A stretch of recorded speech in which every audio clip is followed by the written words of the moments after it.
नाज़रीन इकराम अस्सलाम वालेकुम। आपका हमारे चैनल TS इंडिया में इस्तकबाल है। पॉलिटिकल डिफरेंसेस है, क्योंकि आज़ादी के लिए आरएसएस कुछ लड़ा ही नहीं, उन लोग कोई शहीद नहीं हुआ। इसीलिए देश को जो स्वतंत्र मिला वो आरएसएस पहचानने के लिए राजी नहीं है। इसीलिए वो लोग जो आज़ादी के बारे में कुछ कहने के लिए, तारीफ करने के लिए तैयार नहीं है। तो उनका एक्चुअल आइडियोलॉजी वही है, मोहन भागवत जी ने वही ने कहा। बयान और कंगना रनौत के बयान में क्या साम्यता देखते हैं? उसी का थोड़ा सा परिष्कृत रूप है। वह बयान दोनों को एक जैसा मानते हैं? जैसा है। देखिए, लगातार स्वतंत्रता आंदोलन को नकारने की जो साजिश आरएसएस और भाजपा कर रही है वो बहुत ही शर्मनाक है। 1947 के आजादी को आजादी नहीं मानती।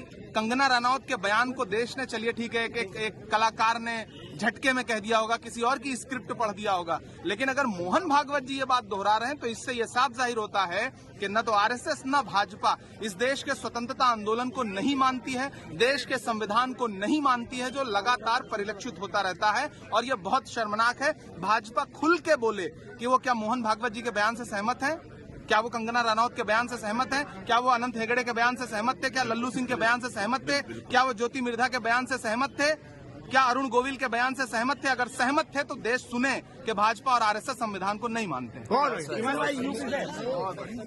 साथियों, अंग्रेजों को हिंदुस्तान छोड़े लगभग 7.5 दशकों से ऊपर हो चुका है, लेकिन एक मुखबिरों का गिरोह, एक गैंग अंग्रेजों ने बनाया था 100 साल पहले। 100 साल इसी साल उनको पूरे हो रहे। राष्ट्रीय स्वयंसेवक संघ, ये तब से अब तक सिर्फ और सिर्फ मुखबिरी करता रहा, देश को कमजोर करता रहा, देश को स्वतंत्र करने का जो युद्ध चल रहा था, संघर्ष चल रहा था, उसको कमजोर करता रहा।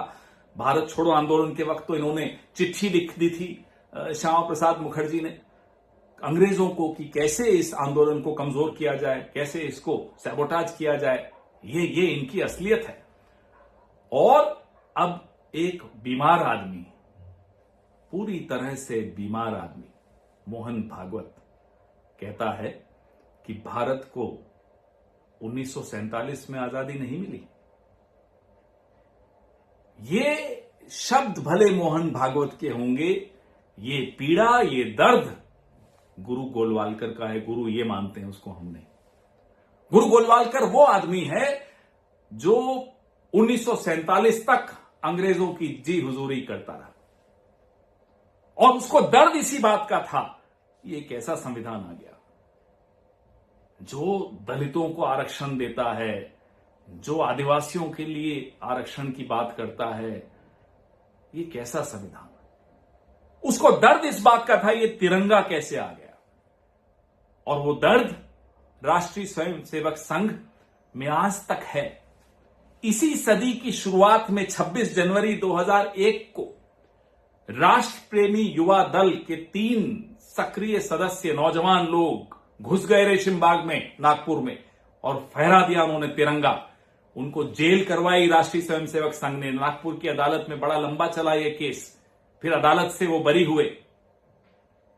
दिलीप चत्तानी, बाबा मेंढे और उनके साथी ये अपने आप को राष्ट्रभक्त कहते हैं। इनकी नफरत जो इनके अंदर भरी हुई है कांग्रेस पार्टी के प्रति, महात्मा गांधी के प्रति, सरदार पटेल के प्रति, पंडित जवाहरलाल नेहरू के प्रति, सुभाष चंद्र बोस के प्रति, वो नफरत बार बार अलग अलग शब्दों से दिखाई देती।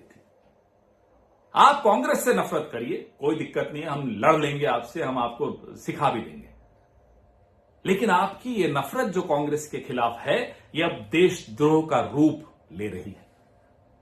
तभी मैं आपको बीमार कहता हूं Mohan Bhagwat ji, you are a sick man. और इस बीमारी का इलाज ये देश जानता है कैसे करना है। आपकी औकात में अगर आप खुद नहीं रहेंगे तो ये देश आपको आपकी औकात याद दिला देगा। भूलिएगा नहीं। हो सकता है हमसे कोई चूक हुई होगी कि आपको सही वक्त पे आपकी औकात नहीं दिखाई, लेकिन इस देश से कभी चूक नहीं होती। इलाज कराइए, आप बीमार हैं मोहन भागवत जी। इंशाल्लाह मज़ीद अपडेट के साथ आपसे मुलाकात होती रहेगी। आपसे गुजारिश है चैनल को सब्सक्राइब करें। अल्लाह हाफिज़।